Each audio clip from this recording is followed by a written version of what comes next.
Back. So now continuing on lecture 14, the third file under consideration is DNA to RNA.py. Let me describe the problem to you. It is in our lecture notes, lesson 14, DNA to RNA transcription. Every organism consists of cells. All multicellular organisms have a cell and a cell nucleus. This nucleus contains the DNA, the hereditary material. This DNA is packed into chromosomes. DNA is short for deoxyribonucleic acid. DNA is made up from 4 different bases: nucleotides, adenine, A, thymine, T, guanine, G, cytosine, C. RNA is ribonucleic acid, is synthesized in the nucleus and is very similar to DNA. To make protein from DNA, first RNA is made. This process is called transcription. The RNA is then used to create proteins. RNA also consists of 4 nucleotides: ACG from before, and a fourth one, uracil, U. Transcription creates an RNA sequence by matching a complementary base to each original base. So A gets mapped to U, C to G, G to C, T to A. That is the matching approach, right? So that is the matching code. What that means is you want to develop a program that will ask the user to enter a DNA sequence. So you will enter a sequence of DNA that is using these 4 characters and returns the transcribed RNA. So whatever you write in these 4 characters, you must be able to get. Output should be the corresponding characters replacing, right, your original string. Okay.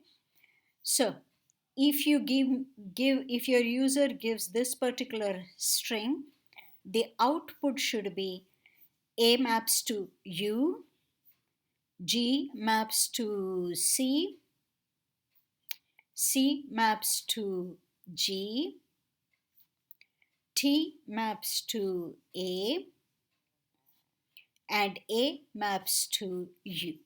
All right. So this transcription must happen. So you want to write a program that will transcribe DNA sequence to RNA sequence. Okay. So we are following first the code given by the author. It's also in your Blackboard. So I have downloaded this. So let me open it. All right. So the first one here is what the author has written. Okay. Iterative version. So let us take DNA code to be ACGT. What is ACGT? Let's go back to our notes. ACGT. That is my DNA code.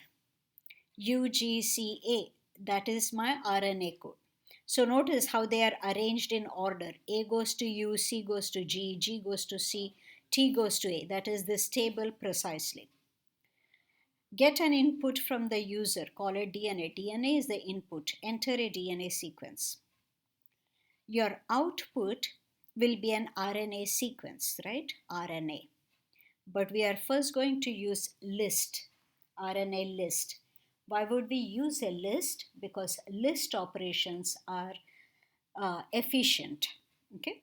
So start with an empty list. That is your RNA list. For base in DNA, what does a base mean? Base are these nucleotides. You could have said for character in DNA, it doesn't matter, right? This is a running variable. For base in DNA, find the index of that base in your DNA codes. In this string, so suppose you sent in a capital capital C. Capital C Where is it here? It's in the index 1 slot. So that's what you're looking for. Find the index of your base in this code. Which pair? It is that number, that index you get. Why is it called which pair? You want to pair A to U, C to G. So you're looking for the pair. So you got the index and you plug it in the second one. That gives you the pair, the match for your particular character or for your particular base nucleotide. All right. And you get a letter for it. From A, you get the letter U, C, you get the letter G, and so on. Take that letter, append it to your list. You do that for every character in your DNA sequence. Okay, you're going from left to right in your DNA sequence and keep appending. Append, make sure you're adding to the right, you see. So finally, you got your RNA list. It's full of characters. Join that list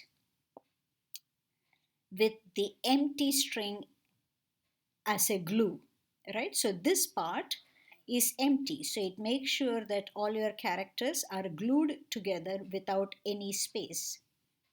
That is your RNA, and don't forget to print it out. Print, transcribe. So let's play with this. Run it. Let's give it a sequence in ACGT. So T T A A C C G G. T gives me A, right? T matches to A matches to U, C matches to G, and G matches to C. Okay, so this works. So this was an iterative approach. You understand? This is an iterative version because you used a for loop. Now let's use recursion. Okay, so I'll hide this away and open the recursion. What does it say? DNA to RNA recursion. All right, so here is my main function. DNA, get the input from your user.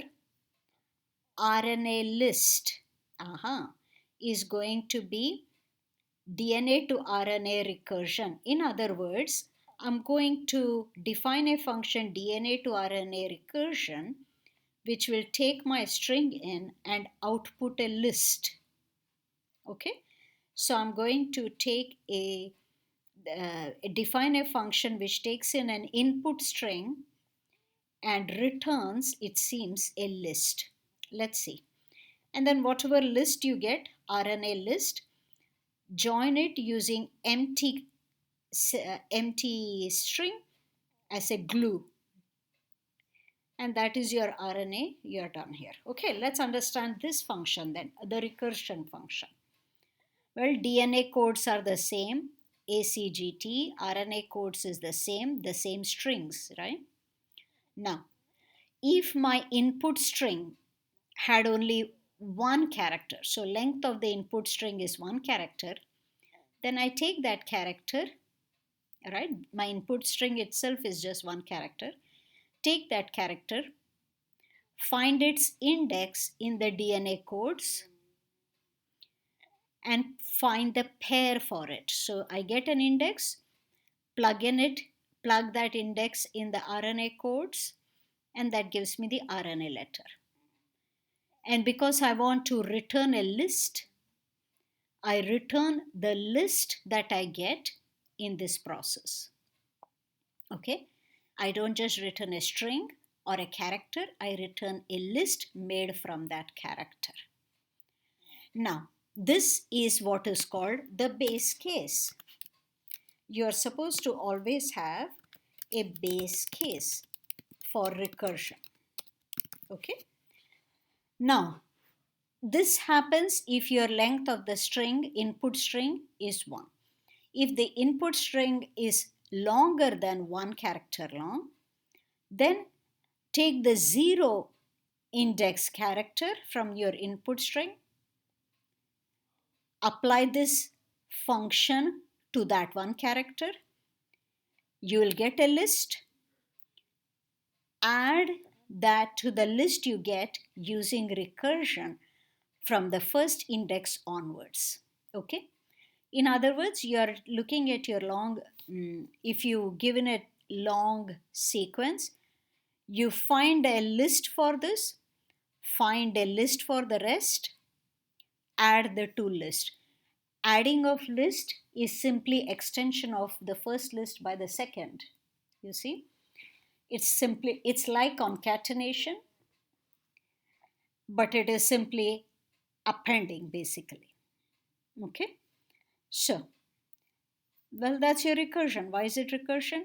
In your function, you have used your function again. In the definition of your function, you have used it.